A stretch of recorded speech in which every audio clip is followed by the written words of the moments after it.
Hop, vas-y, mets toutes les pierres ici. La nuit tombe doucement, il est déjà un peu plus de 21 h quand nous arrivons à Plessé, petite commune à la limite de la Loire-Atlantique et de la Bretagne. Pim, pam, poum, je fais ça, après je fais ça, après je fais À ça. l'intérieur Si de la jamais ça tombe, médiathèque, au regardez, milieu si des jamais ça livres, tombe. l'ambiance n'est pas vraiment à la lecture silencieuse. Pas bon. À l'envers, tu veux dire? On peut le faire à l'envers. Là c'est pas bon, on voit bien, mais... Sous l'œil impassible des poissons rouges, la médiathèque s'est en fait transformée en salle de jeu. Ce soir, donc, la médiathèque est ouverte en nocturne, c'est-à-dire que la veille de chaque petite vacances scolaires, nous ouvrons exceptionnellement de 16h à 22h30, au lieu de 16h à 19h le vendredi soir. La médiathèque, effectivement, on a envie que les gens y restent, pas seulement pour emprunter, consommer, entre guillemets, mais vraiment pour rester, passer un moment comme ce qu'on appelle en fait les médiathèques troisième lieu. Le troisième lieu, les médiathèques veulent devenir un lieu de rencontre et d'échange après celui du domicile et du travail. Les enfants ont l'habitude, ils veulent venir jouer à la médiathèque ou voir des spectacles ou écouter de la musique. Voilà, donc c'est leur plaisir du début des vacances. Bah, t'as gagné. On a une soirée pyjama avec des popcorn. C'était cool. On a des films, on a de séances, un peu comme un cinéma. Puis après, là on a des jeux. Je peux expliquer les règles du jeu ou pas?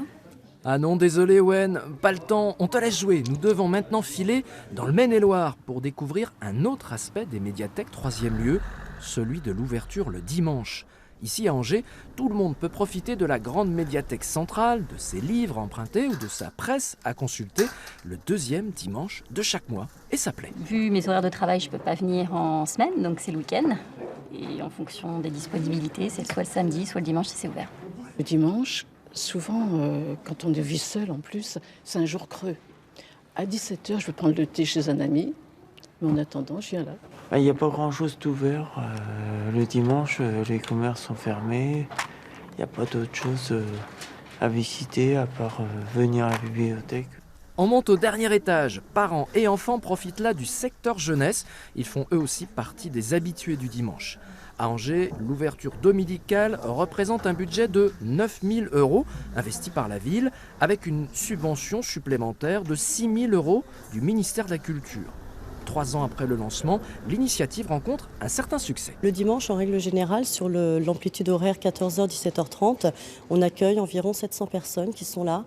Ça représente environ 1300 prêts. 1300 prêts de médias, quels qu'ils soient. Et puis, ça génère également, et c'est toujours intéressant aussi pour le réseau des bibliothèques, de nouvelles inscriptions.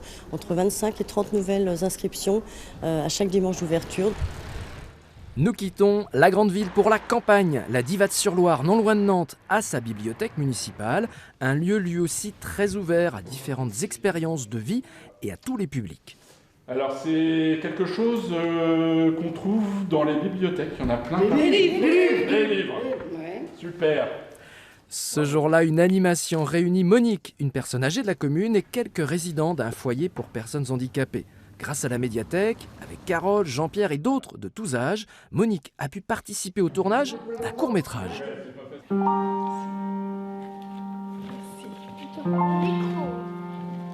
Ce soir, je ne peux me retenir de vous envoyer ces quelques mots. Ayant eu votre adresse par Rennes, car depuis l'après-midi que nous avons passé ensemble, je ne fais que penser à vous. Je voudrais espérer vous revoir si vous le voulez. Moi, j'ai bien apprécié. J'étais actrice et réalisatrice en même temps, parce qu'on faisait des choses aussi à la maison de retraite, des portraits en carton, des décors. Oui. Le but de la médiathèque, c'est ça aussi, c'est que les gens ne soient pas seulement spectateurs ou lecteurs. C'est qu'ils soient aussi... c'est aussi leur donner la possibilité d'écrire eux-mêmes ou de filmer eux-mêmes ou d'être acteurs eux-mêmes.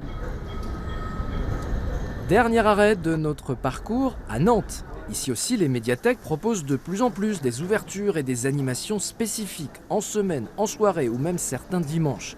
Et les consultations se font sur tout type de support. Dans le public, le jour de notre visite, des jeunes étaient là. L'occasion de leur poser cette question. Comment changer pour vous les médiathèques? Je sais pas, un lieu où on puisse discuter, pas fort, mais entre nous pour échanger. Il faut pas faire de bruit déjà, et du coup c'est pas forcément un lieu qui attire les gens pour venir parler. Si on voit qu'à la bibliothèque, il y a beaucoup de livres empruntés sur le thème du yoga, dire on pourrait faire une sorte de stage, mini-stage de yoga dans une salle à la médiathèque. Il faudra peut-être attendre encore un peu pour la généralisation des salles de yoga ou encore l'ouverture de pistes de trottinettes. Dans les Pays de la Loire, on compte quelques 1000 bibliothèques et médiathèques. Beaucoup d'entre elles cherchent à leur façon à expérimenter cette voie du troisième lieu de vie, avec plus d'horaires, plus d'animations ou encore plus d'écrans. Au milieu de toutes ces évolutions en cours ou à venir, une valeur sûre semble garder une place de choix, celle de l'aventure personnelle et intime de la lecture, toute simple, au fil des pages d'un livre. Et rien de tel, pour finir cette balade, que quelques mots d'une petite histoire de chouette chuchotée au creux de l'oreille. Toutes les chouettes réfléchissent beaucoup. Je le savais, dit Sarah. Je le savais aussi, dit Rémi. J'aime ma maman, dit Lou. Regarde là. Et voilà, et c'est fini.